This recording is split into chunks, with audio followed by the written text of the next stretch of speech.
Hello friends, कैसे हैं आप सब। तो डियर चलिए स्टार्ट करते हैं हम लोग आज से जो है सिटी दिसंबर 2024 के लिए, ठीक है ना, साइंस का क्लास। और डियर ये जो है इसका फर्स्ट क्लास है जो कि हम लोग क्लास 7 से स्टार्ट कर रहे हैं, ठीक है। क्लास 7 का ये फर्स्ट चैप्टर है और ये आपका टॉपिक 1, टॉपिक 2, टॉपिक 3 करके क्लास 6, 7, 8 तक का सारा चैप्टर को हम लोग यहाँ पर डिस्कस करेंगे। तो चलिए डियर स्टार्ट करते हैं, ठीक है। तो हम उसी पॉइंट को डिस्कस करेंगे जो कि आपका एग्जामिनेशन के लिए इम्पॉर्टेंट है। तो देखिए, सबसे पहले तो देखिए कि पादपों में पोषण, पोषक में आपका ये पोषक तत्व किसको कहते हैं। जैसे कि हम लोग जो भोजन खाते हैं ना, तो उसमें बहुत सारी चीज़ें प्रेजेंट रहता है, उपस्थित रहती है। जैसे कि कार्बोहाइड्रेट हो गया, प्रोटीन हो गया, वसा हो गया और विटामिन हो गया और खनिज हो गया, ठीक है। तो ये जो रहता है आपका भोजन का एक घटक होता है, ठीक है। और इसी को जो हम लोग क्या कहते हैं, पोषक कहते हैं, क्योंकि ये हम लोग के शरीर के लिए बहुत ही आवश्यक होती है। तो सभी जीव जितने भी जीव है उसके लिए तो भोजन जो रहता है आवश्यक होता है, ठीक है ना। तो इसमें जो उपस्थित रहती है इसी को हम लोग पोषक तत्व कहते हैं और पोषक कहते हैं, ठीक है। तो यहाँ पे ये आपका है पादपों में पोषण विधि। देखिए, यहाँ पे एक पौधे ही एक ऐसा आपका जीव है जो कि अपना खाना स्वयं बनाता है, ठीक है, जो अपना खाना स्वयं बनाता है। और इसको हम लोग क्या कहते हैं, स्वपोषण कहते हैं। यानी ऐसे जीव जंतु जो कि अपना खाना स्वयं बनाता है उसको हम लोग क्या कहते हैं, स्वपोषण कहते हैं, ठीक है। तो यहाँ पे एक बात को याद रखिएगा, पोषण पोषण होता क्या है। देखिए, पोषक को पोषण दोनों को समझने की कोशिश कीजिएगा। पोषक तत्व हम लोग उसको कहते हैं जो कि आपका भोजन में उपस्थित रहती है, जैसे कि वसा हो गया, विटामिन हो गया, प्रोटीन हो गया, मिनरल्स हो गया। लेकिन पोषण किसको कहते हैं, तो देखिए जो खाना हम लोग खा रहे हैं ना, ठीक है, जो भोजन हम लोग खा रहे हैं, तो उस भोजन का जब शरीर जो है, हमारे लोग का शरीर जो है, जब उसको वो ग्रहण करता है और उसका उपयोग करता है और उस भोजन का जो उपयोग करता है उस विधि को हम लोग पोषण कहते हैं, ठीक है।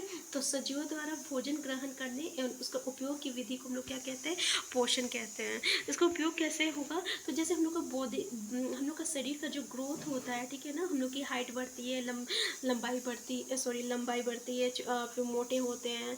इस तरीके का हम लोग का शरीर में जो भी परिवर्तन हो रहा है, इसके साथ साथ आप ये भी देखिएगा कि अगर आपको चोट लग जाता है तो वो कुछ दिन के बाद जो रहता है बढ़ जाता है। तो यहाँ पे जो है वो भोजन का जो है यहाँ पे उपयोग हो रहा है। तो इसी को हम लोग क्या कहते हैं, पोषण कहते हैं। समझ में आ गया ना, पोषण क्या होता है। पोषण वो विधि होती है जिससे कि क्या करते हैं, हम लोग भोजन को जो है ग्रहण करते हैं और उस भोजन का जो है हम लोग उपयोग करते हैं, ठीक है ना। तो इस विधि को हम लोग पोषण कहते हैं। इसमें पोषण जो रहता है दो तरह का होता है। एक होता है स्वपोषण। स्वपोषण उसे कहते हैं जो कि ऐसे जीव जंतु जो है, ठीक है ना, जो अपना खाना स्वयं बनाते हैं, उसको हम लोग क्या कहते हैं, स्वपोषण कहते हैं।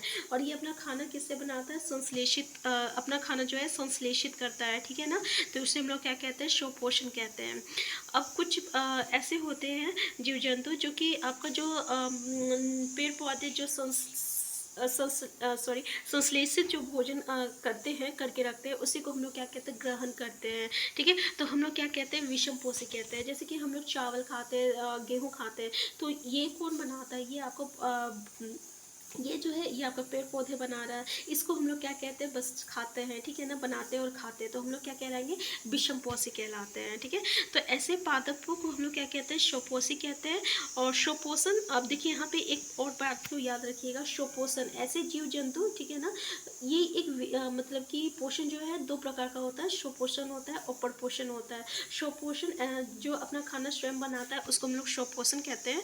और जो जीव जंतु जो है अपना खाना स्वयं बना रहा है उसको हम लोग स्वपोषी कहते हैं, ठीक है। जैसे पेड़ पौधे, इसको हम लोग क्या कहते हैं, स्वपोषी कहते हैं, ठीक है। और विषम पोषी किसको कहते हैं, तो ऐसे जीव जंतु जो रहते हैं जो कि आपका पादप के द्वारा जो संश्लेषित भोजन जो रहता है उसको ग्रहण करता है, उसको हम लोग विषम पोषी कहते हैं। यहाँ पे तो प्रोनाउंसिएशन में मैं बार बार मिस्टेक हो जा रहा है, उसके लिए सॉरी। तो ये आपको समझ में आ गया। अब देखिए प्रकाश संश्लेषण क्या होता है। इसमें क्या होता है, पादपों में खाक संश्लेषण का प्रक्रम, मतलब ये हम लोग बचपन से पढ़ते आ रहे हैं कि प्रकाश प्रकाश संश्लेषण, जिसको हम लोग इंग्लिश में फोटोसिंथेसिस कहते हैं, ये एक प्रक्रिया होता है जैसे कि प्लांट जो रहता है ना, पौधे जो रहता है अपना खाना बनाता है, और अपना खाना वो किसकी उपस्थिति में बनाएगा, तो सूर्य की रोशनी, सनलाइट के प्रेजेंस में बनाएगा, कार्बन डाइऑक्साइड की उपस्थिति में बनाएगा, क्लोरोफिल, ठीक है, क्लोरोफिल के बगैर ये खाना नहीं बनाता है, इसीलिए पेड़ पौधे ही खाना बनाता है। क्यों? क्योंकि पेड़ पौधे के पत्ते में क्लोरोफिल आपको उपस्थित होता है, ठीक है ना, और ये मनुष्य में नहीं होता है, दूसरे जीव जंतु में नहीं होता है, इसलिए जो है ये अपना खाना प्रकाश से, सूर्य की रोशनी से खाना नहीं बना पाता है। इससे क्या क्या ज़रूरत हो रहा है खाना बनाने के लिए, तो सनलाइट की ज़रूरत हो रही है, CO2 की ज़रूरत हो रही है, क्लोरोफिल की ज़रूरत होती है, ठीक है ना। तो इसी को हम लोग क्या कहते हैं, इसी को हम लोग जो रहता है संश्लेषण कहते हैं, प्रकाश संश्लेषण मतलब फोटोसिंथेसिस, इसी को हम लोग क्या कहते हैं, आपका प्रकाश संश्लेषण कहते हैं, फोटोसिंथेसिस कहते हैं, ठीक है।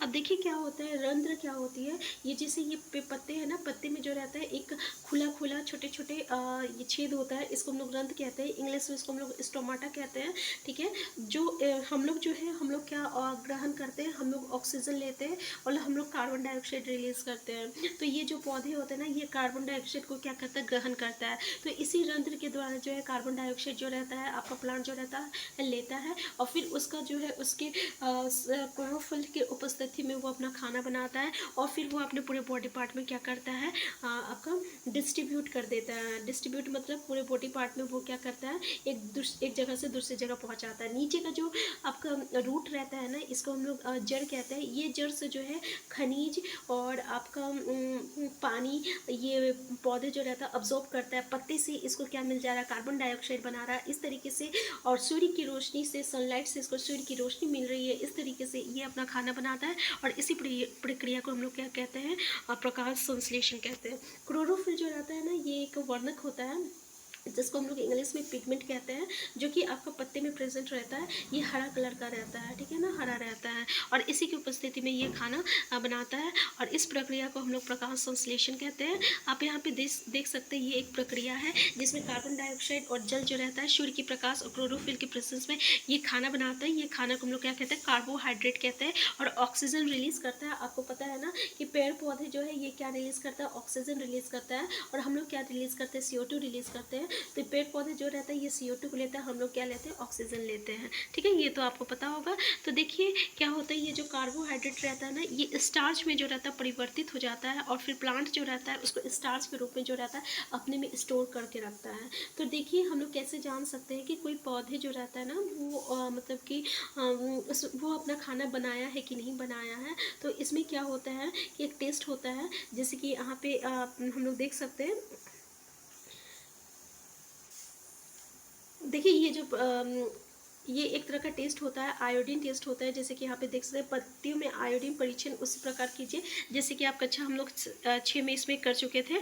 तो इसमें क्या है कि पत्ती पर आयोडीन परीक्षण कीजिए, अपने प्रेक्षण अपनी नोटबुक में लिखिए। हरी पत्तियों के अतिरिक्त अन्य वर्ण रंग की पत्तियों में भी क्लोरोफिल होता है, परंतु इन पत्तियों में उपस्थित लाल, भूरे अथवा अन्य वर्ण क्लोरोफिल के हरे रंग का प्रच्छदान कर देते हैं, अर्थात ढक लेते हैं, और इन पत्तियों में भी प्रकाश संश्लेषण होता है। आपने गीली दीवारों पर तालाब अथवा ठहरे हुए जलाशय में वैपंकी कोई जैसा पादप देखे होंगे। सामान्यतः कुछ जीवों की वृद्धि के कारण बनते हैं, जिसे हम लोग शैवाल कहते हैं, ठीक है। मतलब यहाँ पे क्या बोल रहा है कि देखिए पेड़ पौधे में क्लोरोफिल प्रेजेंट रहता है और वो हरा कलर का रहता है, लेकिन आप कुछ पत्ते देखे होंगे जो कि पीला हो जाता है, कुछ पत्ते जो होते हैं लाल हो जाता है, कुछ पत्ते जो होता है ब्राउन हो जाता है, ठीक है ना। तो वो इसलिए होता है क्योंकि इसमें भी आपका क्लोरोफिल है, लेकिन उसमें जो है वो क्लोरोफिल को अलग, उसमें और भी कुछ अलग तरह का पिगमेंट पाया जाता है, ठीक है ना, जो कि उस पिगमेंट को, क्लोरोफिल को क्या करता है, ढक देता है, इसलिए वो जो रहता है ग्रीन नहीं दिखता है, ठीक है। तो ऐसे को हम लोग क्या कहते हैं, देखिए कुछ जीवों की वृद्धि के कारण बनते हैं, जैसे कि हम लोग शैवाल कहते हैं। जैसे कि आप देखे होंगे जब बरसात के समय में अभी जो तालाब होगा, दीवार होगा, उसमें जो है आपका एक काला काला यानी हरा हरा टाइप का जो काई बैठ जाता है, ठीक है ना। तो उसी को हम लोग क्या कहते हैं, शैवाल कहते हैं, ठीक है। तो ये आपको क्लियर हो गया। तो डियर यहाँ पे हम जो है नेक्स्ट क्लास में जो है आपका पादपों में कार्बोहाइड्रेट के अतिरिक्त अन्य खाद्यों का संश्लेषण बहुत ही कम टाइम में जो है पूरे हम लोग जो इंपॉर्टेंट पॉइंट रहेगा उसी को डिस्कस करेंगे। तो डियर यहाँ पे आपको रट्टा बिल्कुल नहीं मारना है, ठीक है ना। सुन लीजिए, रट्टा बिल्कुल नहीं मारना है, हम लोगों को बस समझना है। अगर हम एक बार समझ लेंगे, याद रखिएगा, आपको ज़िंदगी भर याद रहेगा, ठीक है। बस आपको एक बार यहाँ पे समझना है, एक एक पॉइंट को और एक एक टॉपिक को समझना है। हम फिर मिलते हैं नेक्स्ट क्लास में। चैनल में नया आइडिया तो सबसे पहले चैनल को सब्सक्राइब कर लीजिएगा। अगर आपकी कोई भी क्वेरीज होगी ना तो प्लीज़ कमेंट बॉक्स में ज़रूर बताइएगा। अगर आपको लगता है कि हम थोड़ी स्पीड में पढ़ा रहे हैं तो ये भी ज़रूर बताइएगा, हम इसको स्लो करेंगे, क्योंकि हम चाहते हैं हम टाइम वेस्ट ना हो और हम ज़्यादा से ज़्यादा टाइम में आपका ज़्यादा से ज़्यादा कवर अप करें। तो हम फिर मिलते हैं नेक्स्ट क्लास में। चैनल में नया है, चैनल को सब्सक्राइब कर लीजिएगा। Thank you.